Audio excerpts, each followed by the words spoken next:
What's going on, everyone?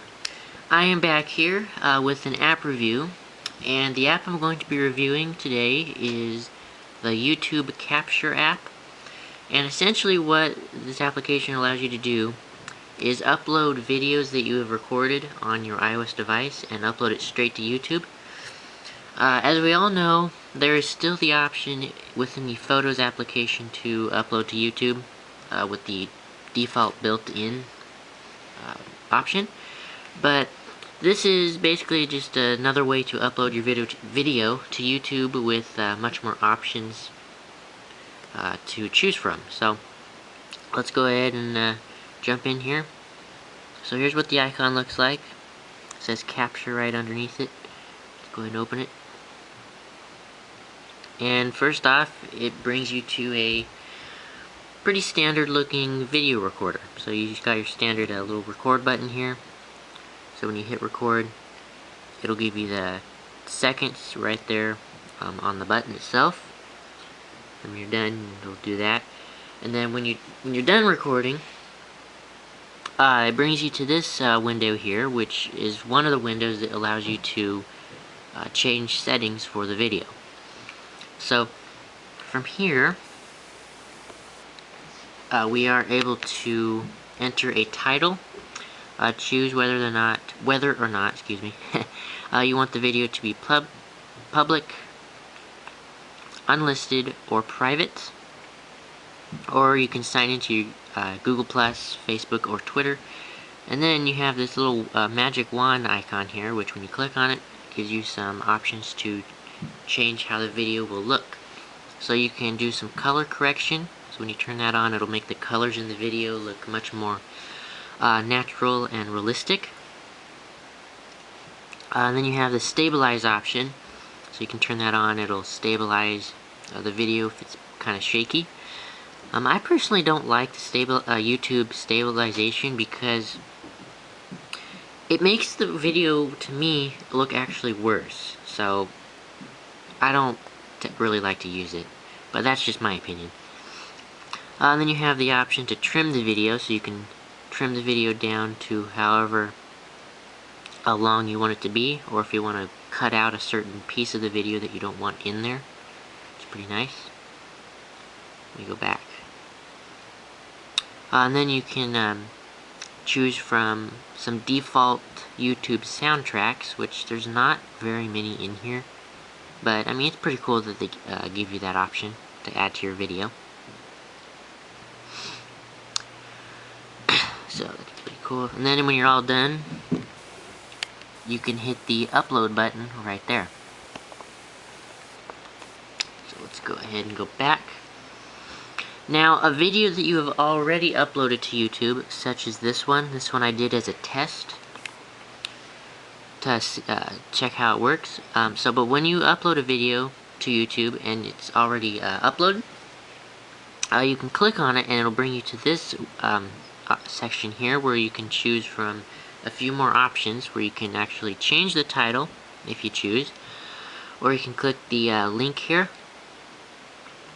and share it via whichever sharing option you want. So you can either watch it on YouTube, copy it to the clipboard, message, or email. And then you can, of course, change the public, unlisted, or private options, just like I showed before. And then you can add tags to that current video, which I don't have any tags because I don't need to. And then you have the category, so you can choose what category you want your video to be set in. And then you can choose your YouTube license, of course, through the standard or creative. Another thing that's kind of unfortunate that I wish Google would have added here is the ability to change the thumbnail, which you can't do that on your mobile device, which is kind of a bummer. But, oh well, hopefully that'll be added in another update. So, moving back to the actual recording screen, we have a flash button up here. So when you click on that, it'll of course turn on the flash so you can record in your videos to have more light, of course. Turn it off. Then you have the camera switch button, which will switch between the front and back facing cameras. And then of course I already clicked on this. This is the button that you click to view all of your already uploaded videos or any of your videos that are in your photos library that you would like to upload. And then this little gear icon here is of course the settings for the application. You can change your account information, change whichever account you want to be signed into. This is where you'd be signing into your Google+, Facebook, or Twitter accounts.